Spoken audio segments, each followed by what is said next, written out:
One of my favorites, Adin Steinsaltz, argues that events, once they occur, have an independent internal force.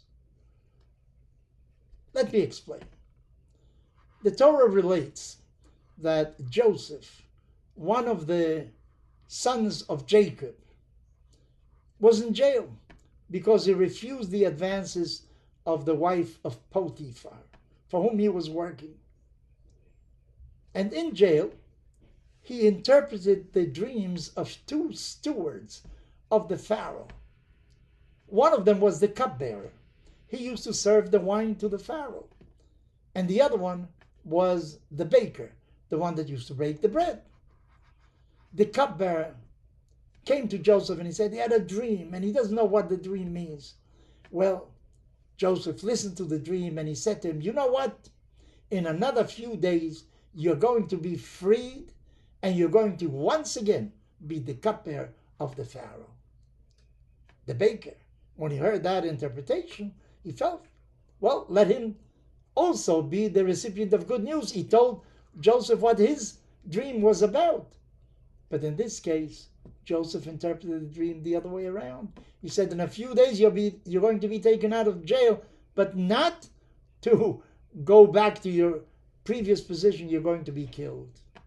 Well, it seems now that the cupbearer could have really, once out of jail, he could have gone to Pharaoh and tell him, you know, I had a fellow named Joseph. He interpreted a dream. Maybe you do something for him.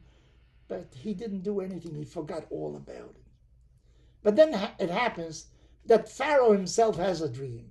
And when Pharaoh brings about his astrologers to interpret the dream for him, they don't know what to do. He dreams about fat cows, lean cows. The lean cows ingest the fat cows, eat them up, and they remain lean. They didn't understand what is going on in the dream of Pharaoh. At that moment, this cupbearer says to Pharaoh, you know, I met while I was in jail a young man, a Hebrew man, and he interpreted correctly my dream.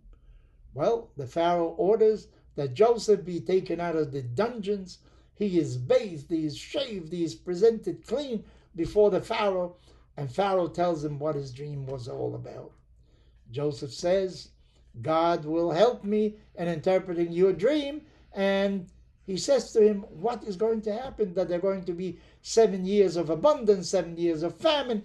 And Pharaoh likes the interpretation very much. And he says to his astrologers, you couldn't do it, but look what this young man has done. What should the Pharaoh have done?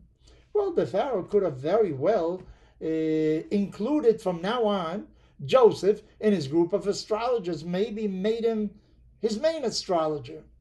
But it's not that what happens. Now it seems that this event has its own mechanics, its own destiny. Pharaoh says, you know what, you're going to be second to me now. You're going to rule over all of Egypt. Only I will be above you. You know, that's a very extraordinary event, as if the event itself is looking toward the destiny. It has its own dynamics. You know the case of a man who meets a friend he hasn't seen for a long time. He meets him in the center of town and he says to him, oh, how have you been? And they start a conversation after all these years they hadn't seen each other. And the following day he meets the wife of this man. He says, you know, what a coincidence. Yesterday I met your husband in the center of town. I hadn't seen him for a long time. We had a terrific conversation. It turns out that this man told his wife that on that day he was going to be very busy in the office, and his office is very far from the center of town. And who knows? This little bit of gossip suddenly has its own personality. It now works in a negative way in the peace of this family. Now the wife suspects her husband. He's not telling her the truth. The event itself seems to acquire an independent importance in itself. But what is the moral of this thing? maybe we should be a little bit more careful with what we do, with our words. We should look at events more critically, because eventually they acquire a personality of their own. They escape us. Once you say something, it is no longer yours. The word is out there. When you publish something, you write something on a tweeter. Something happens on a tweet. It's no longer in your possession. So therefore, maybe you should be very careful with your words. You should also be very careful with events. Who knows where they can lead? I think that prudence is a very important faculty that we all have to cultivate.